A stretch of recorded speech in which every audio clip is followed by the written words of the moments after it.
Hello, good morning, good afternoon, good evening, wherever you are around the world. Welcome to today's Postgrad webinars session. Today we're joined by Heriot-Watt University. They've got campuses in UK, Dubai and Malaysia. And today is all about a new program that's starting in September. It's about how user experience design shapes everyday life. It's quite an exciting topic. It's a very relevant topic. There's universities all over the globe that are championing this specific type of program and this theme and topic. So I'm sure this will be extremely exciting. We are just a little bit early, so I'll try and get a few of the disclaimers that all you students are probably used to hearing by now anyway. But this is a live session. We are one day away from April on the 31st of March 2026. And if you are watching live, there is a chat facility, there is a Q&A facility also. And if you are watching on demand, please factor in that some of the things that you might hear or see in relation to scholarships, intake dates, funding, they might vary depending on when you're watching. But please communicate with the university directly, the course director, and I'm sure they'll reach out to you directly, come back to you and give you an answer.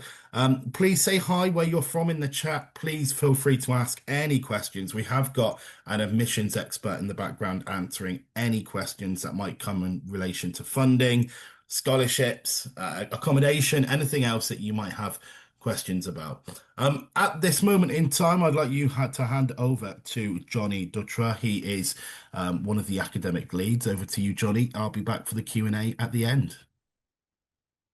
All right, so hello everyone. And today we're going to talk about explaining how user experience design shapes everyday life and how you can be part of this setting.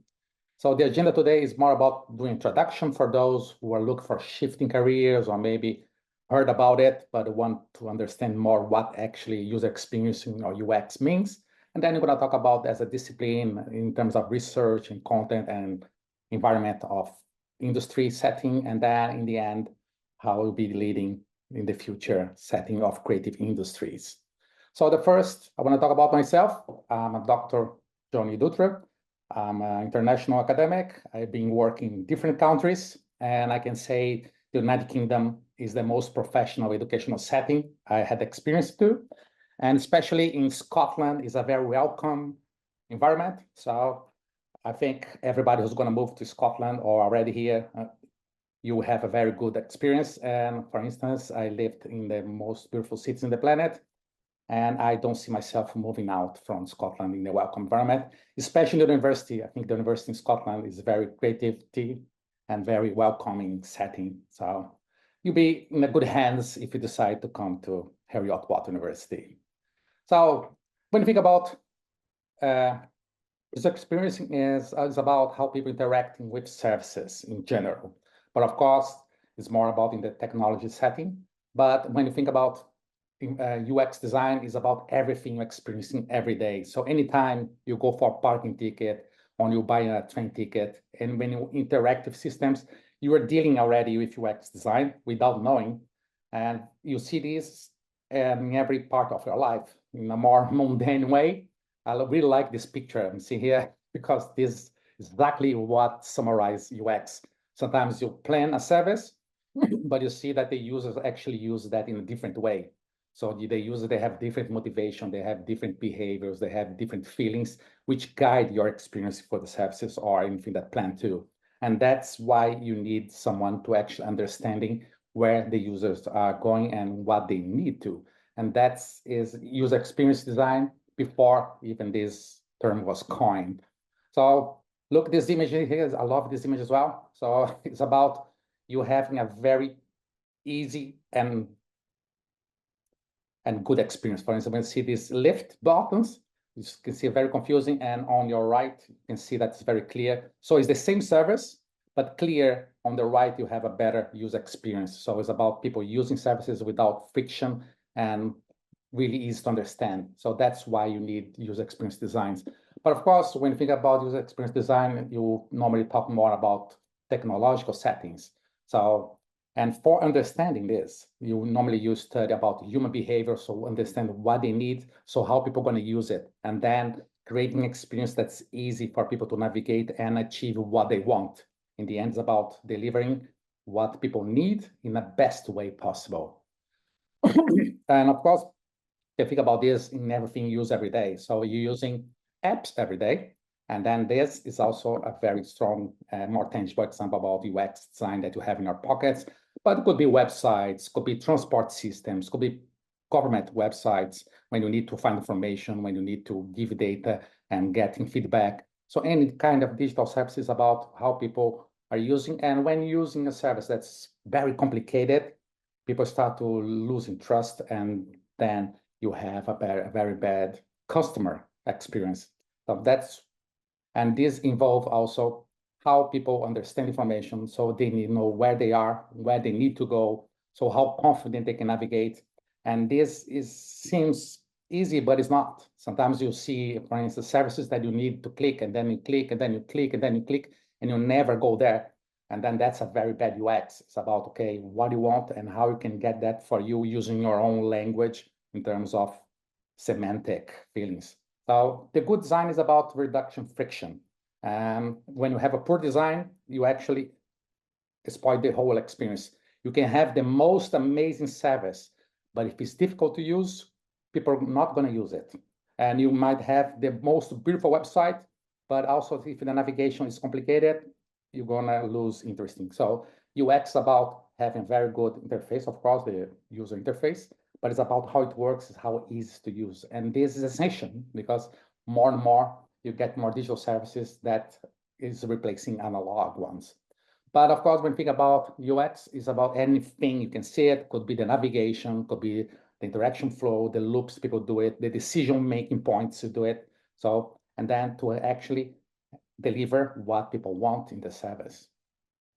And when you think about UX, what I really like is because it's not made on your guts, your instincts, but actually use data, use science. So you study people's behavior. So people have different motivations to do whatever they want. So you think about friction points, about, okay, where people needs to make decision. So how to make easy to them to actually get what they want, and then test solution with every user. So it's not just something that's based on your mind, but actually you test, you prototype, you get information, and then see where it can improve, and then you test again. So this is user experience before actually you launch the project, you launch the service. So this is a process that's a must. And people who often ignore that, they normally have a very bad service in the end. So the point about UX is about, okay, how I can make this better for people to use it, and based on data. And here talk about anything, other topics as well. So talk about design. Let's say I'm designing for a specific target group. Maybe I need to have a higher contrast. Maybe I need to do a different font setting. And then psychology behavior. That's very important. What motivates people to do it. Sometimes, let's say, people buy something based on price, or maybe in cosmetics, or maybe how it's have a better rating. So everything affects people decisions. And this is what you're tackling when you think about UX design. And research methods as well. And then strategy about, okay, what I want to put in the highlight and how people find other services in my system. So, and this is what I like in UX, is about being creative, but also analytical. So it's about you're a designer with science in your back. So this is what I like in UX, is about that's multidisciplinary, and is a shoe that fits a lot of feet.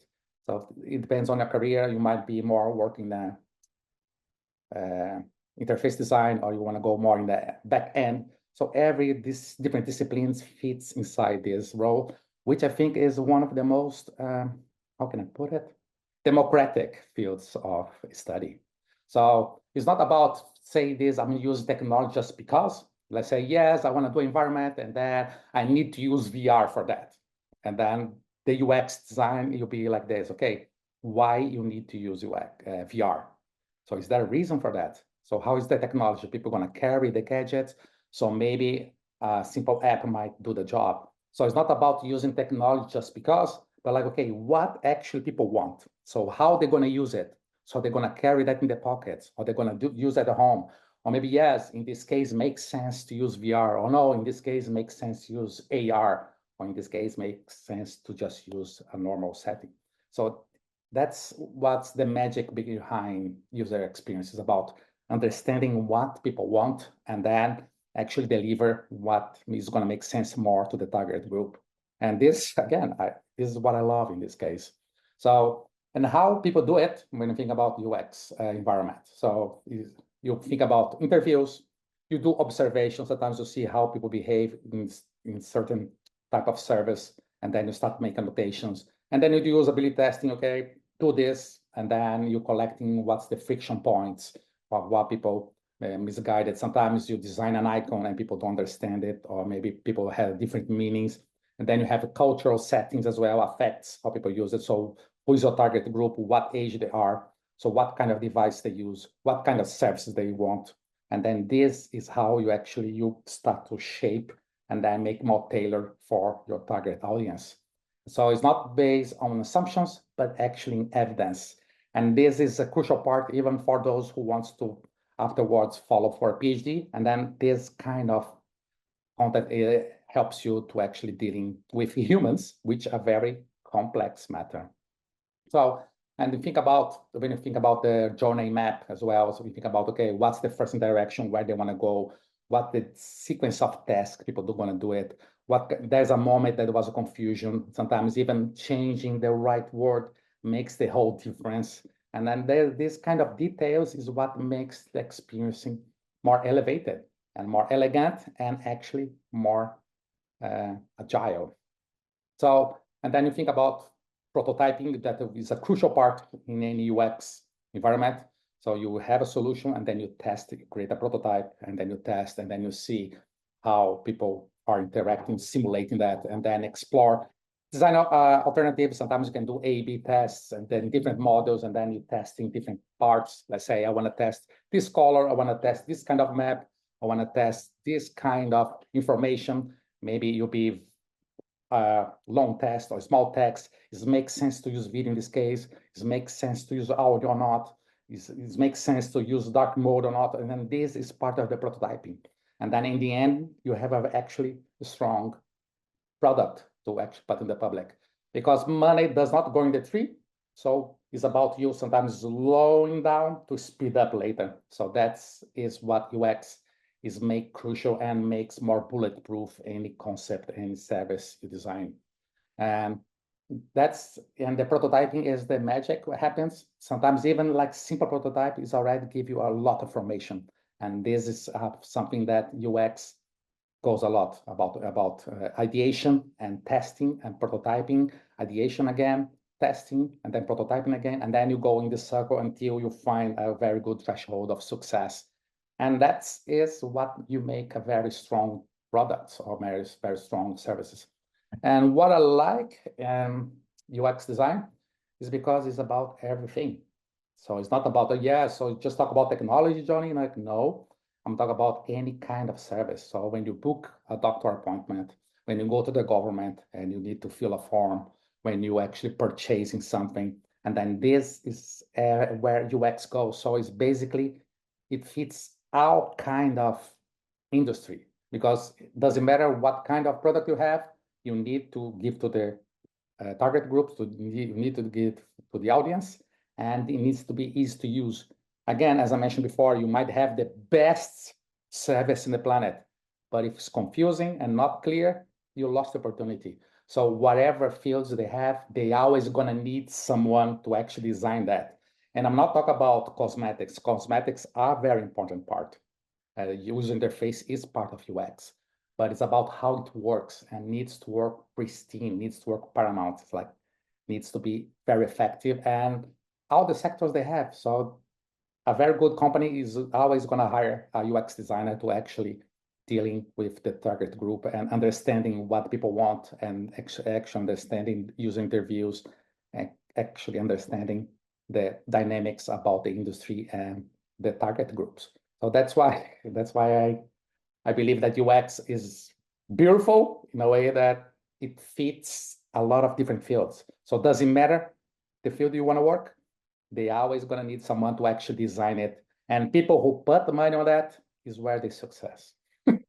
So when you think about UX, is improve user satisfaction, improves like business support, because when you have less friction, you have a better a higher conversion of, let's say, if you're selling something, or even if you're just doing information for the greater audience, how the people do it. So that's when you have a good UX, you increase the accessibility and inclusion, because you're understanding that different needs, and you understand also how you customize it for different experiences. That's very important as well. And with this, you access the trust and satisfaction. In the end, you want people satisfied with your service. So that is the main goal. You want to, okay, I want to do this kind of service, and I want to do people do that in the fastest way possible and in the best way possible. So that's why UX helps, does the magic to actually creating a very good experience. And this is what you're looking for. So again, it's not just about cosmetics, it's about how it works. A good analogy that I like to use about UX is when you think about the skeleton of the human body, the skeleton is the UX and the flesh is the user interface.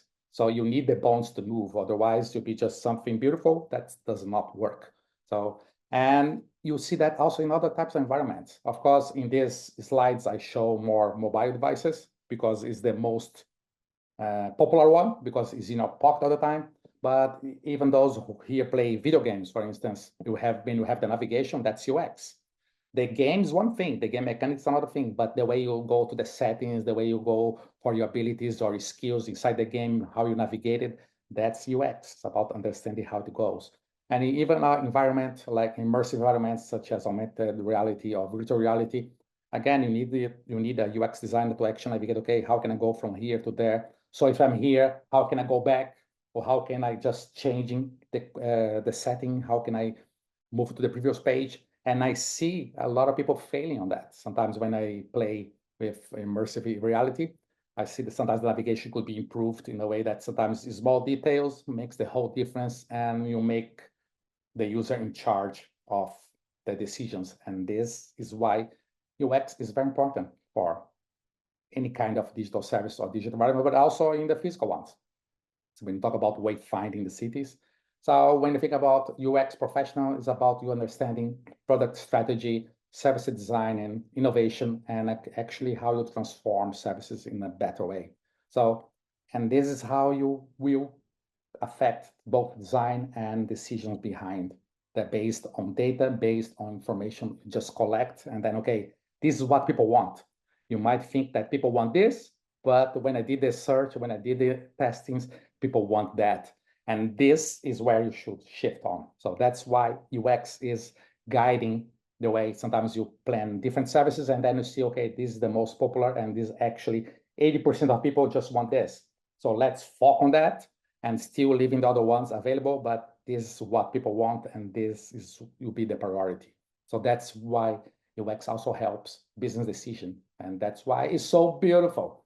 And again, when you think about UX, it's about different fields. You can think about medical services, government, smart cities, e-commerce, games, immersive media, you name it. So every system, you need someone to actually design the interactions and design where I am and where I want to go in the fastest way possible. So is something that just when you have this sensibility about UX design, that's how you guide it through.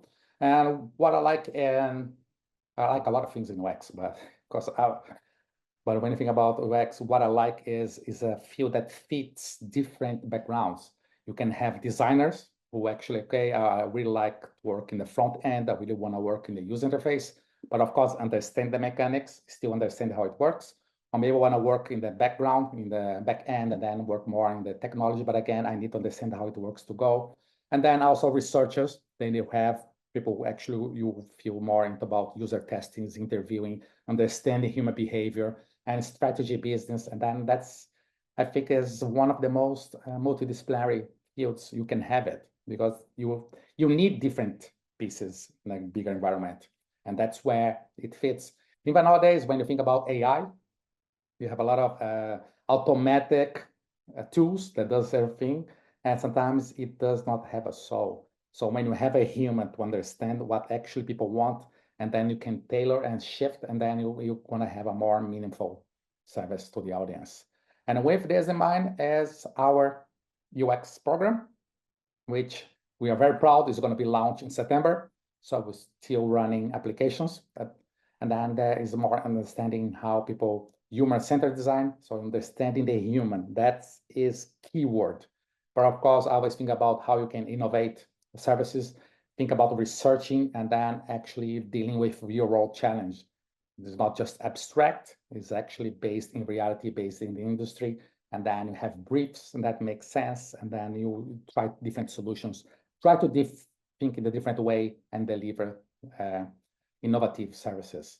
So when you think about UX, the master in UX design, you think about design thinking, that's crucial. It's about you understand the user, understand the problem, try to solve, and then ideation, prototyping, testing, and then go again until you find a very good threshold. So you need user research, and then prototyping, understanding different technologies, what's the benefit of technology in this case. So what kind of service is going to make sense, what kind of technology you can apply. And the university is recently refurbished in a beautiful way in our campus in Galashiels, in the borders of Scotland. And you're going to work with studio-based projects, again, research-informed teaching. So it's not just about theoretical, it's always about connecting user data, connecting real world to the classroom, which is the one that makes sense. So when you think about our program, the program was designed to fit for people who want to shift the career. Say, yes, I studied media, I studied computer sciences, I studied design, and I want to go more into UX. You'll be perfect in such a course such as Foundations of UX and Human-Centered Design. But then you have Contemporary UX Challenge that go more about more experienced students, those who already studied a bit on undergrad, and then they want to go in a step further. You also accommodate that. So I think that's a very good recipe in a way that, okay, it's good for people who want to shift, but also very good for people who already know where they are and where they want to go. And of course, it's a master's program. So you're also going to go for research methods, creating more academic background as well for those who wants to go for PhD, which makes sense. I love it. I did 2 masters already and a PhD. So I'm biased in that I would say it's very interesting and very stimulating always studying. And our program also has 2 different pathways also for dealing with these different profiles. So you think about digital technologies that go, okay, I want to go more into digital prototyping, understanding more different systems and creative environment, immersive environments. So how I can go more into advanced design tools. That's the design technologies pathway. Or like now, I want to do my own business. And then you have business enterprise that then is go more if you want to have your own business or maybe go work as a manager in the bigger teams. So even more industrial way. So in this way, you have more design technology and more industry setting that depends on what you want for your career. So both make sense, but yes. So that is what I like in this program. So you can see more about it. So if you just scan it, this QR code, you're gonna see the page, you're gonna see how to apply. And actually, I'm gonna go give back to Gareth to continue this talking. And again, thanks so much. Like I just want to say, I really love this topic. I don't see myself work with anything else because this is what you can affect millions of lives with your service because with the technology spread globally. So back to Gareth. Johnny, thank you very much. If we can leave it on that screen, that would be great, just so that the students watching today on Zoom and on social have a chance to scan it, which would be great. Firstly, thank you. It's so difficult being on your own, talking for 20, 25 minutes and getting the passion you have for the program and the topic across, but it came over so well. I actually messaged your colleague to say what a great job you've done, so thank you. Some of the questions that have come in are related around artificial intelligence and the the evolution, I suppose, of AI and how it would affect this program, the students learning on this course. Mhm. What does one's learning look like because of AI now compared to what you would expect it to look like maybe 10 years ago? Mhm. No, I think AI is a wonderful tool. I'm enthusiastic, but what I tell the students is just don't rely on that. Because if you say like this, okay, AI creating an interface design for this, it's gonna create a very bland, a very like no innovative. So, and then it's not gonna be good enough. So it's about the humans being behind the wheel. So actually you steer, okay, I wanted this based on this data. I wanted this kind of information, I wanted this kind of setting. So I would say AI is a speed too. So you don't, sometimes it's speed up, but you need to know what you want. You need to know, okay, what kind of settings, what kind of constraints. And then it's more about speeding up process, but it's not replacing. So if you just rely on AI, you're going to have a very poor design. So it's about, okay, I need an image that goes in this, I want to generating an icon that goes in this direction, but you give the orders. So I think AI is very nice and very exciting. Mm. Every day you have different tools, even for interface design and creating apps for you. But again, you need to be behind the wheel. Otherwise, you're going to have a very poor, very bland that everybody does. So I think, but Yeah. I'm enthusiastic of AI, but I'll say like this, use it, but don't make the decisions. You need to have the decisions. You need to use real data to steer the process. Yeah, I think that's important, isn't it, Johnny? AI technology still requires a human element behind it, but it's important not to let it take over. So let's talk about the what a student. It's a new program, so it's very difficult to go. Yep, this is typically what students do. What would you expect a student's background to look like? So an undergrad degree. So we have had one student, so I'm learning business, a creativity-led program. Typically, where would you expect that student to have their education from already? Well, I think the master programs is sometimes could be something that you want to go deeper in the topic. But also I see a master as a shifting process. Sometimes, like me, I did my undergrad in humanities, and then in the masters I went to media production interface design. So it was like life, it gave me a second chance to go and follow my passion. So, and for these masters, I think you can have people for more creative background, like such as design or psychology. Maybe one, okay, I want to learn more about user behavior, consumer behavior, or like, no, I'm already work as a coder, but I want to go into more front-ending solutions. So I think it's quite democratic in a way that goes that you have people from different fields or more Mm. design or more technical. It fits exactly the same. So that's what I like in this field because I think it's very democratic in a way that you have different Yeah. background from the students. Okay, and I know that Lynn's in the background has answered this one, but we are anticipating a very international based Mhm. classroom, aren't we? I mean, Heriot-Watt is a very international based university anyway, but given the popularity and the creativity aspect of it, you're probably expecting names and people from all different nationalities and cultures, aren't you? Yeah, I think this master will probably be very international, which I think is nice because I am product of international education as well. So you can see by my accent, I'm not British. So, and I think education is changing too, is a changing environment. And I really, of course, I really love British students. But as I study, like I study in Brazil, I have experience in Italy. I did my studies in Germany, and then I did also study in the UK. And I think this experience is more than university. When you have these international settings, you're actually creating a global network. Sometimes, okay, I have a very good coder, but he lives in India. I have a very good friend who lives in Germany that is a very good designer.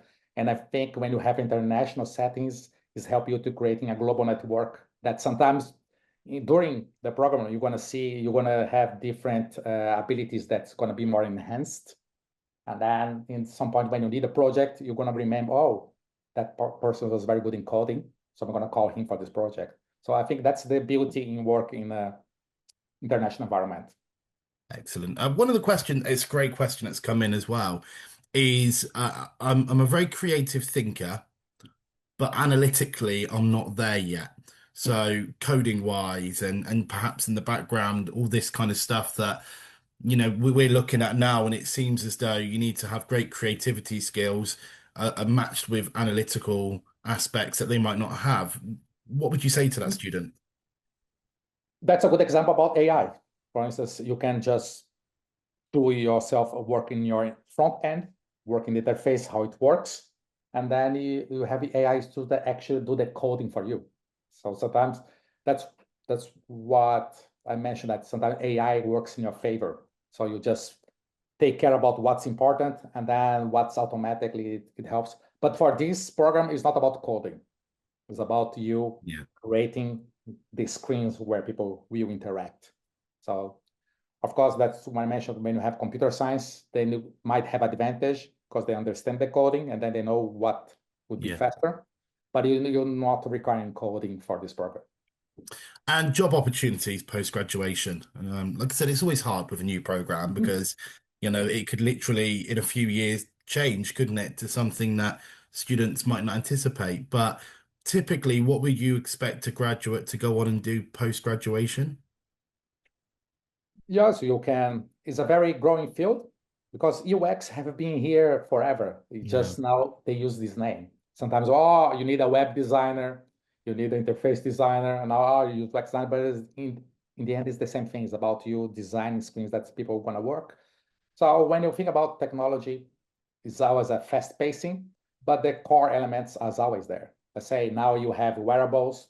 So when you say, okay, I spent years working in mobile devices, and maybe in the future it's not going to use that anymore. You're just going to use maybe a glass, a smart environment, but you're still going to use your knowledge. So you need to, okay, maybe I want to use high contrast because we talk about using that in the live walk in the city.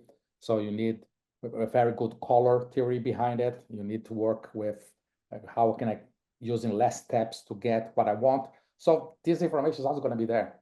So and UX and UI is a growing uh, business. I don't have the statistics now, but I say I saw that in US, for instance, was among the top 5 growing jobs when you have, because again, you might have a very good product, but you need someone to design it for the audience. And this Yeah. is never going to change.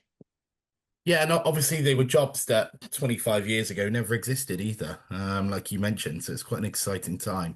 One of the questions that's come through, Johnny, is around how do you stand out to get a role in UX design after you've completed your course? Now, we've just touched upon it ever so Hmm? briefly then, but what can a student do to make themselves stand out? I think, let's say if I'm hiring someone, I'm going to see how they solve problems. For me, that'd be crucial. It's about, okay, you have analytical thinking. So why you did the way you did? If I got a job, if I'm interview someone, I want to see the process. I want to say, okay, nice, you design a very nice website, you have a very nice app, but why you did the way you did? And then if people who demonstrate, okay, yeah, actually, I did interviews, I did observations, I got this data, and based on this data, I did this. And after I did this, I did evaluation and it was a success. I think this is where you stand out about not just that you are a beautiful face, but actually you understanding the whole process behind. I think this is what I'll look for because everybody can do a beautiful thing, a Yeah. lot of people, but when people would actually use the data and use understanding the user needs, I think that's where you highlight, in my humble opinion. Of course. And that same student has asked, what software would you expect to use throughout the program? And would you expect that to carry on throughout their Mhm. career, or can they kind of evolve that into something else? Well, the Heriot-Watt, they offer Adobe Suite for all the students, which, and then you can work in Vector, Adobe Illustrator, or Photoshop. But in the end, prototype tools such as Figma, that's free of use and you can use in every computer. And then it's about creating better prototype tools. So it's always about using prototype tools and graphic software, which is available and quite popular. But again, maybe it's always about you understanding new tools. Maybe you have a different environment that's going to require new tool. And of course, you're going to be on top of that because yeah, as academics, you're always curious to test new tools. So I'm testing all the time. So that's why I'm going to talk about UI, AI. Every time I see a new service, the first thing I do, I create a login and test it. So you always have this curiosity in terms of tool. But what we're expecting is using prototype tools and creativity tools that you're already offering, and it's quite globally accepted and very industry quality, such as Adobe Suite, for instance. Yeah. What do you expect the classroom to be like? Obviously, it's going to have an international feel to it. We've already touched upon that. But is it very hands-on? Is it an expected seminar type of program, or will it kind of be split down the middle so that there's a bit of a hands-on approach and there's a little bit of typical lecture learning? You have a different courses. Let's say when you have a more introductory one, you'll be more lecture-based and exercise, but sometimes you're going to have more advanced that will be very studio-based. So you have a challenge, you need to develop tools and test it. So be a mix. Sometimes you might have lecture that's going to introduce you concepts and give you or think you further in topics with exercise or more industry-based, studio-based setting that go, okay, you need this, research about this, try to find information about the user. So what kind of solution you're going to test? So how you're going to implement this and the schedule. So sometimes also you need to think about time constraint. So sometimes that's why when I mentioned before AI, sometimes the speed up. So you even in one semester, you can do the whole process. Thank for these tools that speed up the process. But again, it's about you rationaling your decisions. Excellent. A very simple question that's come in, but I think it's quite important for you to answer it is, how can technology be any better than what it is? I think that's a really good point, actually, because a lot of people will look at it and go, technology, how does it get any better than where we're at the moment? We've got all these technology juggernauts which create great giants such as iPhones and Android devices, CCTV cameras. How do they get better? But they do, don't they? But how? It always can be better. Yeah. That's the short answer. But I think it's about when technology is creating less friction is where it's get better. For instance, AR, it's not new. It's like 20 years ago, they already created AR and was not there yet because the device were not there yet. And then when you have better phones, you have a better battery, and then you start to using AR such as Pokemon Go, because then the technology allow that. Sometimes you have the idea, but sometimes the technology doesn't support that. It's the same with AR glasses now. They're still evolving. They're still ugly, in my opinion. I'm a more like fashion person. And then, okay, maybe I'm still waiting when you maybe have something that you can just put on your own spectacles and then use it. But I think the answer is less friction. So it's about, okay, how easy is to use, or even smart devices. I live in a smart home, and sometimes I give commands to Google Home, and then it does not understand. So I think sometimes could be easier. So I'm still waiting that to evolve. But again, it's always about to have less friction and easy to use. I think and it's always going to be. That's is the good thing, I believe. I'm a very technological person. And when students have finished their program and of course with yourself, will they have a portfolio? Is that where they're at so then they can use that Yeah, to yeah. apply for jobs So moving forward? the advice I do for all my students is don't treat as a university assessment, treat it as a portfolio opportunity. So think about this. You might want to work in video editing because I work in media communication design, Heriot-Watt. So try to show that you actually can edit a video, show that you actually can design a poster, show that you actually can create an app, show that you actually creating a website, understanding. So the portfolio is a good opportunity. Some students, they just want to do something to pass the grade, which of course is part of the game. But I think when the student sees the assessment as a portfolio opportunity is where it do the next level. So I think it's about how you see how you tackle your assessments in the end. But the point is you want to have the opportunity to actually create a very diversified portfolio because every course is going to have a different brief, a different challenge, and then you can use that in your favor. Yeah, and students will ask while they're living in Edinburgh, which is a great city, by the way. I know you've already touched upon it, but it's a great campus, great place to live. Um, would you expect a student to get a part-time job? Or is this the kind of thing that really they need to be given their full attention to? Oh, it's possible to get a part-time job. You do 3 courses per week. So at least you're going to have 2 days off for instance, or maybe one day more. It depends if you have more than one course in the same day. So But yeah, it's possible. Also, it's possible for you to apply for half-time uh, masters. But yeah, it's expecting because I think when you live in a new country or live in a new city, I think use what the city offers to you is a advantage. So and Edinburgh is one of the most beautiful cities in the whole world. I can see this. I can say this because I lived in a lot of cities. I lived in Berlin before. That was one of the like, but I don't change for Edinburgh in any second. So Edinburgh is very vibrant. There's a very good technology setting, but also very cultural. And our campus has a free shuttle bus to Edinburgh City Center, to Edinburgh campus. So even I always push the students to go more to the city all the time. Like go more and go to the other cities, go to Glasgow as well. It's quite interesting as well. So the point about being a student is about enjoying life, enjoy job opportunities as well. So you need to make the most of this time. Okay, just a couple more questions from me. In terms of a starting salary. So there'll be student, I mean, we're all doing this for a reason. They're looking to further their career. They've graduated. What would you expect that starting salary to be? Let's say if they started in Edinburgh, if they stayed in the city, what would you expect roughly that to be? Well, I don't know. It's a hard question, but it's a very fair question, I think, isn't it? I think a good job already pays around 3,000 per month. That's what, and to live in Edinburgh, you need that.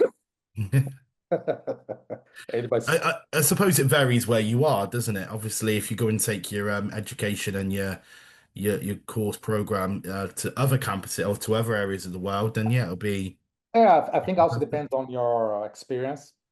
Sometimes just to have the right portfolio, you might go to the next level of salary. Sometimes just have the right portfolio, you're going to give you 10,000 more per year. So I think this is a subjective. Well, I will not put a number on this because I think yeah. if you're very crude, very raw, man, don't have experience, you're not going to get 70,000. But if you show that you have experience, you show that you have very smart solutions, and then probably you're going to be in a very good setting. So I think that's a very subjective.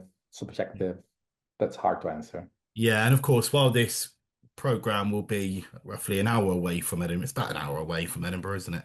But you always As we negotiate say, when you ask salary. You always negotiate. That's yeah, something I learned in the UK. You always yeah, can of negotiate the course. salary. And just one final question. What would you say is the one thing a student should learn before they start this course? Is it to be creative open creatively, or should they, get to grips with AI? Should they, from an analytical viewpoint, should they become stronger? What would you say? I know it's hard to put your finger on Mhm. one thing, but if you was to give a student one piece of advice and say, before we do this course and program, make sure you do this, what would that be? Well, I think depends on where you want to go. If you want to go more into back ending, and then sure you need to understand more how coding works. But if you want to go for more on front end, you need to understand more visual communication elements. But I say having affinity with technology, I think that would be very good setting. Let's say you know how to work with Adobe, or you will know how to work with AI. So I think being more familiar with technology, I think is you're going to put you in a better position. Because even like this, when you design something, let's say I'm designed for AR. If I don't understand how this works, if I don't understand how long the battery goes, and then I want to create the whole experience and that, okay, oh, you'll be 7 hours using AR camera. Like, no battery is going to survive using camera for 7 hours. So about you understanding the setting, and then you can create a better experience in the end. Superb. Johnny, thank you for your time. Really appreciate that. We're out of questions. Um, Thank you for watching in the audience also. It's been a great session. User experience, UX design is always a popular topic these days, and it's something that is quite relevant, quite a new program for a lot of universities as well. So I'm sure this will be extremely popular on demand. So This will be on postgrad.com. It'll be hosted on YouTube, on our social media channels also. If you have any questions, webinars at postgradsolutions.com is where you need to pop your questions to, or it might even be if you have questions about intake dates, about how to apply. They are looking for September start dates, Johnny. That's correct, isn't it? So those looking to begin in September. And we need to get your application in by the end of July, ideally. So please start looking now. Please look at various different funding opportunities. I believe there is dedicated funding for UK students, and they are working on something for international students as we speak. So please head over to the QR code there, find out more information, communicate with Johnny, communicate with the team at Heriot-Watt, and I'm sure they'll be delighted to hear from you. But for now, Johnny, thank you very much. Those watching in the background, thank you. Take care. Bye bye.